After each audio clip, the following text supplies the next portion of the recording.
Republican Party of India Ambedkar Kerala ഘടകത്തിൻ്റെ ഒരു press മീറ്റിംഗാണ് ഇവിടെ നടക്കുന്നത്. ഈ പ്രസ് മീറ്റിംഗിലേക്ക് ഞങ്ങളുടെ ആരാധ്യനും ബഹുമാനായ സംസ്ഥാന അധ്യക്ഷൻ ശ്രീ ഹമീദ് ഖാൻ ആമുഖ പ്രസംഗം നടത്തുന്നതിന് ക്ഷണിക്കാം. സുഹൃത്തുക്കളെ, Republican Party of India Ambedkar കഴിഞ്ഞ കാലയളവിൽ ഞങ്ങളിവിടെ സ്ഥാനാർത്ഥികളെ നിർത്തി ഒറ്റയ്ക്ക് മത്സരിച്ചിട്ടുണ്ട്.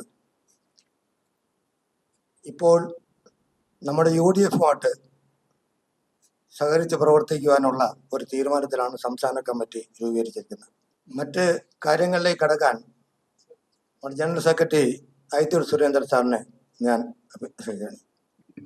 പാർട്ടി ഓഫ് ഇന്ത്യ നിങ്ങൾക്കെല്ലാം അറിയുന്നത് പോലെ 1956 ഡോക്ടർ BR അംബേദ്കർ രജിസ്റ്റർ ചെയ്ത് പ്രവർത്തിച്ചു വരുന്ന ഒരു പ്രസ്ഥാനമാണ്.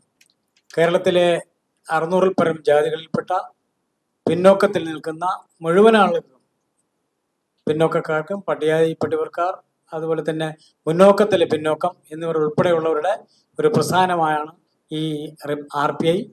അത് ഇന്ത്യയിലെ കാശ്മീർ ഉൾപ്പെടെയുള്ള ദ്വീപസമൂഹങ്ങൾ, ലക്ഷദ്വീപ്, എല്ലാ സംസ്ഥാനങ്ങളിലും ഈ പാർട്ടി സജീവമായി പ്രവർത്തിച്ചു വരുന്നു.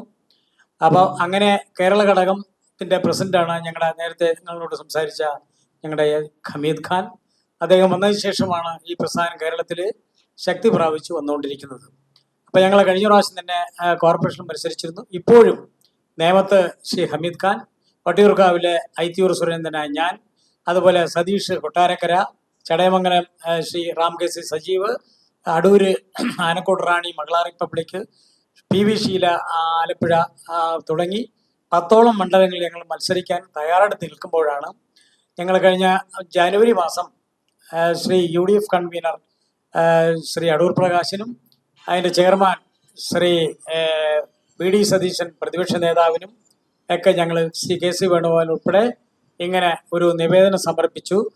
ഞങ്ങളെ കൂടെ ഈ ഘടകകക്ഷിയിൽ ഉൾപ്പെടുത്തി പ്രവർത്തിപ്പിക്കാമെങ്കിൽ ഞങ്ങൾ ഈ സജീവമായി പ്രവർത്തിക്കാം എന്ന് നിവേദനം കൊടുക്കുകയും 3 പ്രാവശ്യം ഇതിനിടയിൽ പ്രതിപക്ഷ നേതാവിൻ്റെ വീട്ടിൽ വെച്ച് ചർച്ച നടത്തുകയും ചെയ്യുമ്പോഴാണ് ഈ VD സതീശൻ്റെ പൊതുയുഗ യാത്ര ആരംഭിച്ചതും. അങ്ങനെ ഞങ്ങളെ മെനഞ്ഞാന്ന് രാത്രിയാണ് അദ്ദേഹം ഞങ്ങളെ വിളിച്ച് സന്ദേശം തന്നു. നിങ്ങളെ പിന്നെ ഘടകകക്ഷിയായി ഉൾപ്പെടുത്തിയിട്ടുണ്ട്, അസോസിയേറ്റ് മെമ്പർഷിപ്പാണ്, മത്സരിക്കുന്നത് ചോദിച്ചു. ഞങ്ങൾ മത്സരിക്കാൻ തയ്യാറെടുത്തിരിക്കുകയാണ്. പക്ഷേ ഇപ്പം നിങ്ങളുടെ സീറ്റ് ഈ അസൗകര്യവും തമ്മിലുള്ള പ്രശ്നങ്ങളൊക്കെ ഉള്ളതുകൊണ്ട് ഞങ്ങളിപ്പോൾ തൽക്കാലം മത്സരിക്കുന്നില്ല എന്ന് അറിയിച്ചതിൻ്റെ അടിസ്ഥാനത്തിൽ അദ്ദേഹം പറഞ്ഞു, നിങ്ങളെ അസോസിയേറ്റ് മെമ്പർഷിപ്പായി ഉൾപ്പെടുത്തിയിട്ടുണ്ട്, എല്ലാ കാര്യങ്ങളിലും സജീവമായി മുഴുവൻ ജില്ലകളിലും നിങ്ങളുടെ സാന്നിധ്യം ഉണ്ടാവണം, UDF-ന്റെ സ്ഥാനാർത്ഥികളെ വിജയിപ്പിക്കാൻ നിങ്ങൾ എല്ലാ മണ്ഡലങ്ങളിലും പ്രവർത്തിക്കണമെന്ന് അദ്ദേഹം ഞങ്ങളൊരു ഇങ്ങനെ സന്ദേശം അറിയിച്ചു. അതിൻ്റെ അടിസ്ഥാനത്തിലാണ് ഇന്ന് ഇങ്ങനെ ഒരു പ്രസ് മീറ്റിംഗ് വിളിക്കുന്നത്. കേരളത്തിലെ 140 നിയോജകമണ്ഡലങ്ങളിലും ഞങ്ങൾ പിന്നെ പ്രവർത്തിക്കും. അതിൻ്റെ പ്രധാനപ്പെട്ട കാര്യം എന്ന് പറഞ്ഞാൽ രാഹുൽ ഗാന്ധി ഇവിടെ പൊതുയുഗ യാത്രയോടനുബന്ധിച്ച് ഇവിടെ വന്ന് അദ്ദേഹം പ്രഖ്യാപിച്ചു, ഇങ്ങനെ പാവപ്പെട്ട 60 വയസ്സ് കഴിഞ്ഞ മുതിർന്നവർക്ക് ക്ഷേമ പെൻഷൻ 4000 രൂപ, പഠിക്കുന്ന കുട്ടികൾക്ക് 1000 രൂപ, അതുപോലെ തന്നെ സ്ത്രീകൾക്കും കുട്ടികൾക്കും ഈ ബസ്സിൽ സൗജന്യ യാത്ര, അതുപോലെ PSC നിയമനത്തിൽ പിൻവാതിൽ നിയമനം മാറ്റി യോഗ്യതയുള്ളവരെ PSC മുഖാന്തരം നിയമിക്കുക തുടങ്ങിയ പ്രധാനപ്പെട്ട പിന്നെ കേരളത്തിൻ്റെ തനതായ ആവശ്യങ്ങൾ അദ്ദേഹം പ്രഖ്യാപിക്കുകയുണ്ടായി. അങ്ങനെ UDF-ന്റെ പ്രകടന പത്രികയിലും ഞങ്ങൾ കഴിഞ്ഞ കോർപ്പറേഷനിൽ ഇതേ വേദിയിൽ വന്നിരുന്ന് പ്രഖ്യാപിച്ച കാര്യങ്ങൾ മുഴുവനുമാണ് UDF പറഞ്ഞിരിക്കുന്നത്. ആ പ്രത്യേക സാഹചര്യത്തിൽ ഞങ്ങൾക്കും ഇത് താല്പര്യമായി. അങ്ങനെയാണ് ഞങ്ങൾ UDF-ന്റെ പ്രവർത്തനവുമായി ബന്ധപ്പെട്ട് അവരുടെ ക്ഷണം സ്വീകരിച്ച് UDF-ൽ ചേരാൻ തീരുമാനിച്ചത്. എന്തായാലും ഈ 140 സ്ഥലങ്ങളിൽ നിയോജക മണ്ഡലങ്ങളിൽ മത്സരിക്കുന്ന മുഴുവൻ സ്ഥാനാർത്ഥികളും നല്ല ഭൂരിപക്ഷത്തിൽ വിജയിക്കാൻ Republican Party of India Ambedkar കേരളത്തിലുടനീളം സജീവമായി പ്രവർത്തിക്കുന്നു എന്ന് അറിയിക്കാൻ വേണ്ടിയാണ് ഞങ്ങൾ ഈ പ്രസ് മീറ്റിംഗ് വിളിച്ചത്.